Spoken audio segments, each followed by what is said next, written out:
রক্ত দিয়েছেন 5ই মে, রক্ত দিয়েছেন 5ই আগস্টে। শাপলা চত্বরে এদেশের উলামারা রক্তের বন্যা বইয়ে দিয়েছিলেন আল্লাহর নবী সাল্লাল্লাহু আলাইহি ওয়াসাল্লামের সম্ভ্রম রক্ষা করার আন্দোলনে। 21 সালের পর থেকে ধারাবাহিকভাবে বাংলাদেশের নামকরা খ্যাতিমান শ্রেষ্ঠ সন্তান আলেমরা কারারুদ্ধ থেকে তারা জীবন বাজি রেখে ইসলামের জন্য লড়াই করেছেন, জেল খেটেছেন, জরিমানা দিয়েছেন, রক্ত দিয়েছেন। সুতরাং এই মাটিতে উলামাদের রক্ত পড়েছে, এই মাটিতে ইসলামের জন্য উলামারা ফাঁসির মঞ্চে উঠেছে, দিনের পর দিন অন্ধকার কারারুদ্ধ দেখেছেন। বিশেষ করে আল্লামা মামুনুল হকের উপরে যে টর্চার করা হয়েছে, নির্যাতন করা হয়েছে, জালেমের মুখে থুতু মেরে জালেম তাদের চেয়েছিল তাকে চরিত্রহীন বানাবার জন্য, এ জাতি তাদের কথাকে থুতু মেরে নিক্ষেপ করেছে।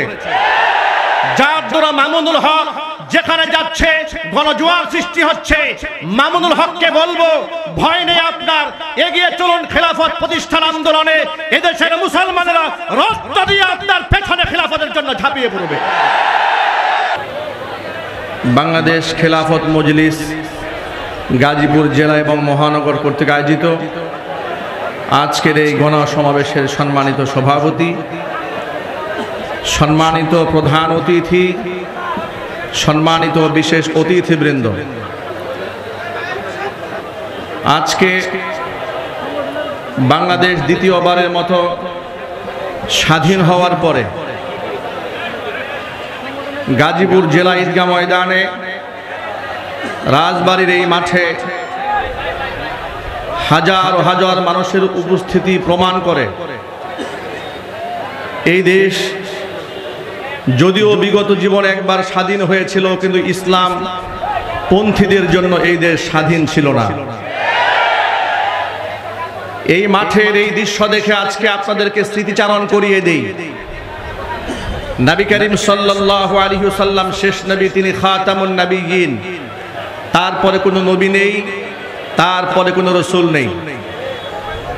পৃথিবীর সকল মুসলিম, হোক সে সুন্নি, ওয়াহাবি, মাযহাবি, লা মাযহাবি, সকলে এই ব্যাপারে একমত কাফের ছাড়া নবী করিম সাল্লাল্লাহু আলাইহি সাল্লাম শেষ নবী।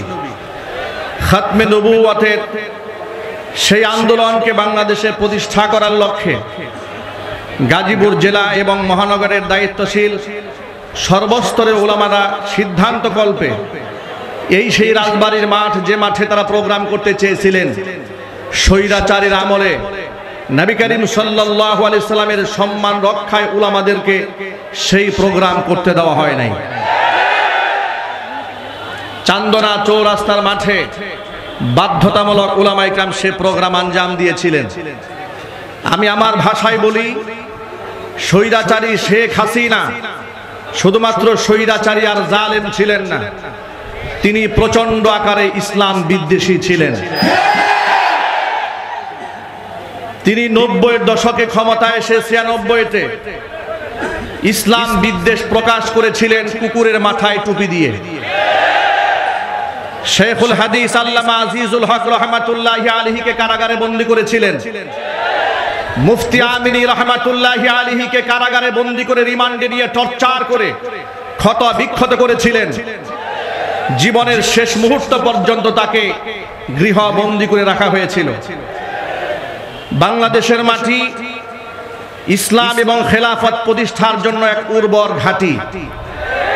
তার বড় প্রমাণ হচ্ছে, ডান বাম সামনে পেছনে তাকিয়ে দেখুন, বিগত জীবনে যারা রাজনীতির মাঠে বড় বড় কথা বলেছেন, দেশ এবং জনগণের স্বার্থে কথা বলেছেন বলে বড় বড় বক্তব্য দিয়েছেন, লুটপাট, দুর্নীতি, খুন, গুম, রাহাজানি করে এমন এক অন্যায়ের স্বর্গরাজ্যে তারা পরিণত করেছিলেন।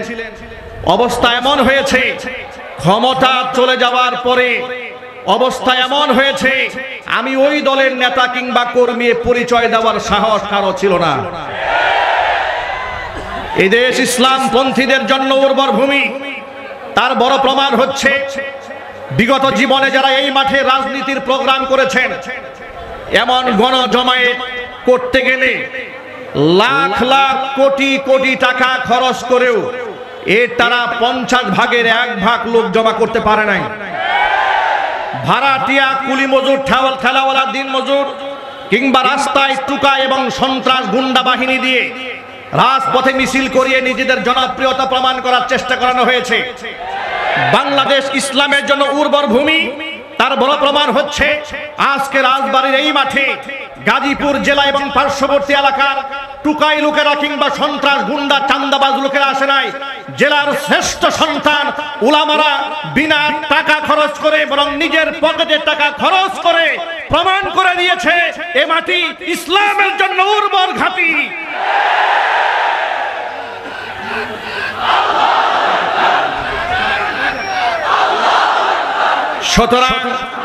সুতরাং এই মাটি যেহেতু ইসলামের জন্য উর্বর ঘাঁটি, একটি ইমারত, একটি বিল্ডিং নির্মাণ করতে হলে বিল্ডিং এর পাইলিং করতে হয়, এমনকি সেখানে অনেক ইট বালি সুরকি কণাগুলা ঢুকাতে হয় ফাউন্ডেশনকে মজবুত করার জন্য। এই দেশে ইসলামের খেলাফত, দ্বীনের ঝান্ডা, দ্বীনের পতাকা এই মাটিতে উড্ডীন করার জন্য বিগত জীবনে এদেশের উলামা ইকরাম রক্ত দিয়েছেন 90-এ, রক্ত দিয়েছেন 5 মে, রক্ত দিয়েছেন 5 আগস্টে। শাপলা চত্বরে এদেশের উলামারা রক্তের বন্যা বইয়ে দিয়েছিলেন আল্লাহর নবী সাল্লাল্লাহু আলাইহি ওয়াসাল্লামের সম্ভ্রম রক্ষা করার আন্দোলনে। 21 সালের পর থেকে ধারাবাহিকভাবে বাংলাদেশের নামকরা খ্যাতিমান শ্রেষ্ঠ সন্তান আলেমরা কারারুদ্ধ থেকে তারা জীবন বাজি রেখে ইসলামের জন্য লড়াই করেছেন, জেল খেটেছেন, জরিমানা দিয়েছেন, রক্ত দিয়েছেন। সুতরাং এই মাটিতে উলামাদের রক্ত পড়েছে, এই মাটিতে ইসলামের জন্য উলামারা ফাঁসির মঞ্চে উঠেছে, দিনের পর দিন অন্ধকার কারারুদ্ধ দেখেছেন।